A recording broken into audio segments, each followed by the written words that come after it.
Segera akan Anda ikuti Kojah Sastra bersama saya Ribut Ahwandi.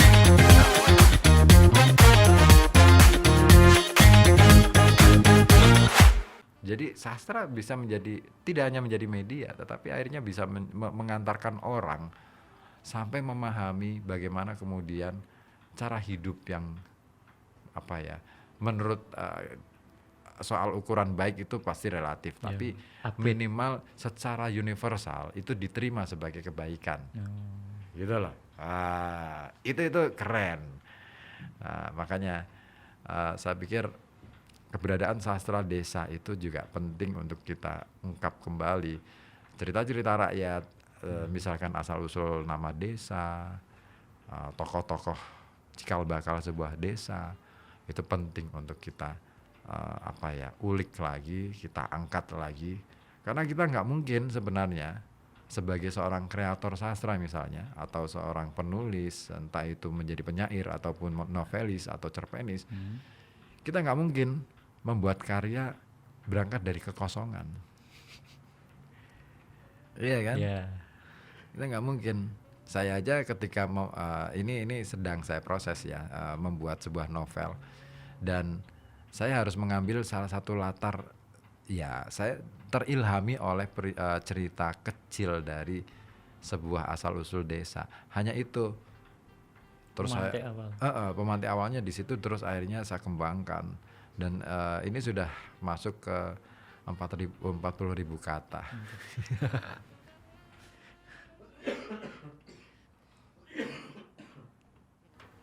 Gimana yuk? Saya juga sedang menunggu ini opini dari kawan-kawan yang lain di 42447 ataupun di 0855420912 untuk bisa bergabung di sini, sembari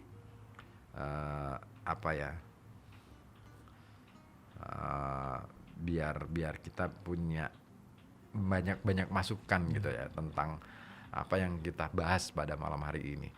Ya memang sih bicara sastra bisa jadi akan sedikit berat, karena kita mungkin nggak terbiasa.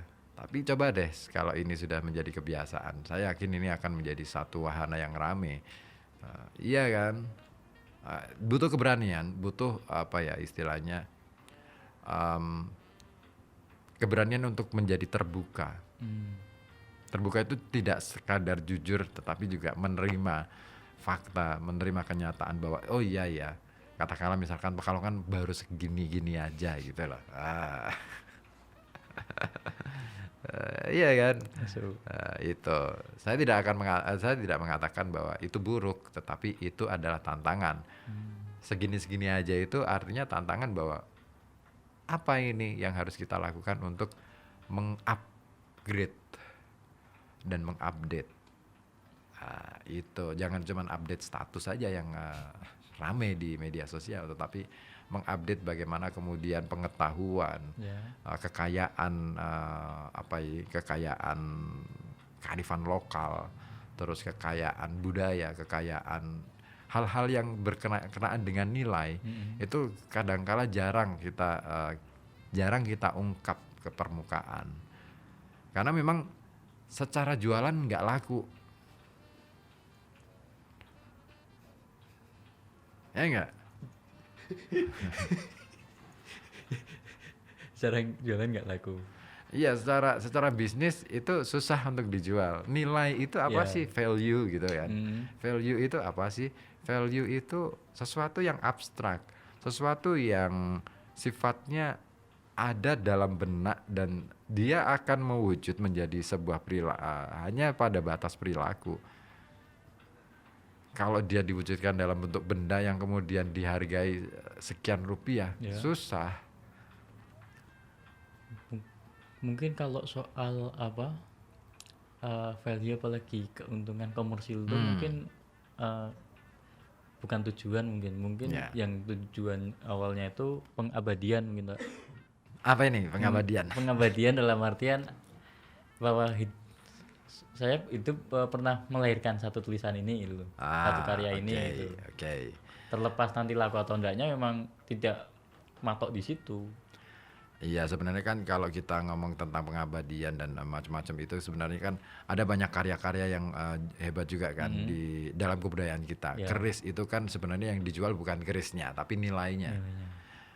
Dalam konteks bukan soal tukar menukarnya ya, transaksionalnya, tetapi apa yang menjadikan keris ini menjadi mahal nilai harganya ada.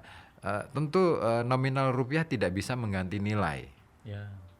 tidak akan setara dengan nilai yang ada di dalam keris itu, karena di dalam sebuah proses, di dalam sebuah karya apapun itu bentuknya, termasuk karya sastra, yang mahal kan proses sampai dari awal karya itu mulai ditulis sampai kemudian dia selesai dan sampai kemudian dia terdistribusi ke masyarakat, dibaca oleh banyak orang dan akhirnya dipahami oleh banyak orang dan akhirnya mampu mempengaruhi cara berpikir orang. Nah itu kan yang nggak terbayarkan itu, yang dibayarkan cuman kertasnya itu, ongkos cetak gitu lah.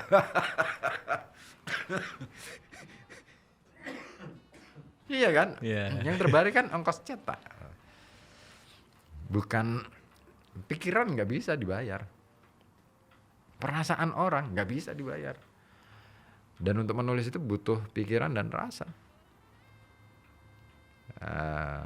Atau kita masih kehilangan atau belum nemu sosok apresiasi yang sebenarnya gitu loh.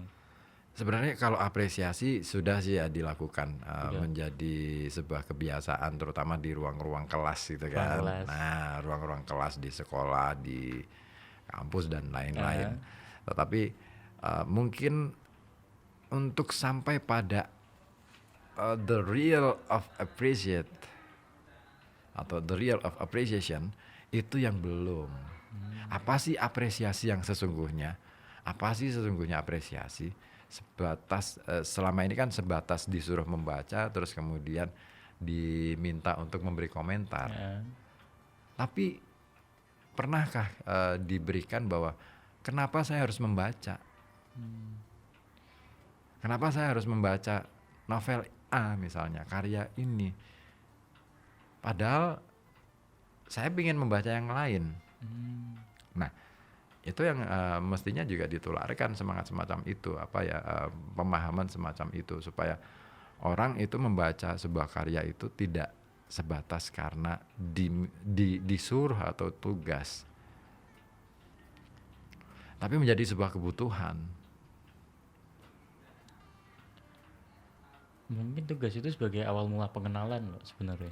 Ya, dalam ranah pendidikan, untuk mendidik, karena pendidikan itu adalah proses untuk membentuk orang. Membentuk orang, bukan mengajari orang untuk ngerti. Itu proses bagian awal itu untuk ngerti itu. Tapi sampai pada membentuk seseorang menjadi manusia yang seutuhnya. Manusia yang seutuhnya dalam konteks dia paham tentang kebudayaan yang berlaku di masyarakatnya dan mau menerima kebudayaan itu, serta jika perlu sampai pada dia berkontribusi besar pada pengembangan kebudayaan yang ada di lingkungan sekitarnya. Itu yang namanya pendidikan sebenarnya.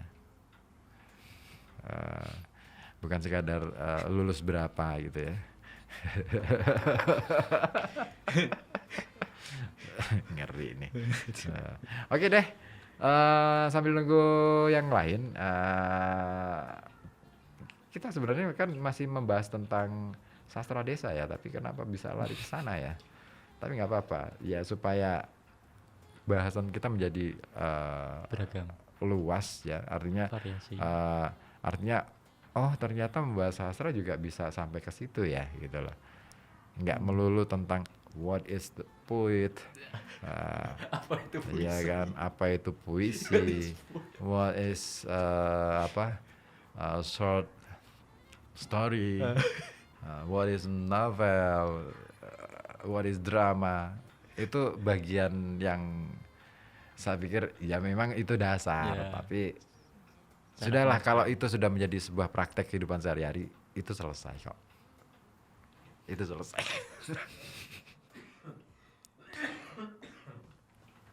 Buset, saya batuk, minta sorry ya. Oke, sambil menunggu yang lain untuk bisa bergabung di 424474 ataupun di 08554 saya hadirkan terlebih dahulu. Ini, saya ingin ngadirin satu lagu dari Langit Sore, judulnya Rumit. Ya, memang hidup itu rumit. Seperti pembicaraan kita pada malam hari ini tentang sastra desa gitu ya. Sebenarnya nggak rumit sih, andai kita punya frekuensi cara berpikir yang sudah nyantol gitu, sama-sama nyantol ya. Iya kan. Nah, kerumitan karena kita nggak mau untuk berusaha supaya antenanya jadi lebih tinggi gitu. Ya kan, sama naik gunung, mendaki gunung, kita menjadi kesulitan karena sebenarnya bukan gunungnya yang susah didaki, kitanya yang sudah kelelahan dan nggak bisa menyiasati. Dan yang paling parah ketika kita sudah males untuk mencapai puncak gitu loh.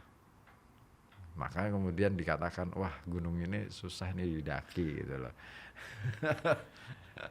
Atau saya curiga juga jangan-jangan yang naik gunung itu pakai ojek gunung, Bang.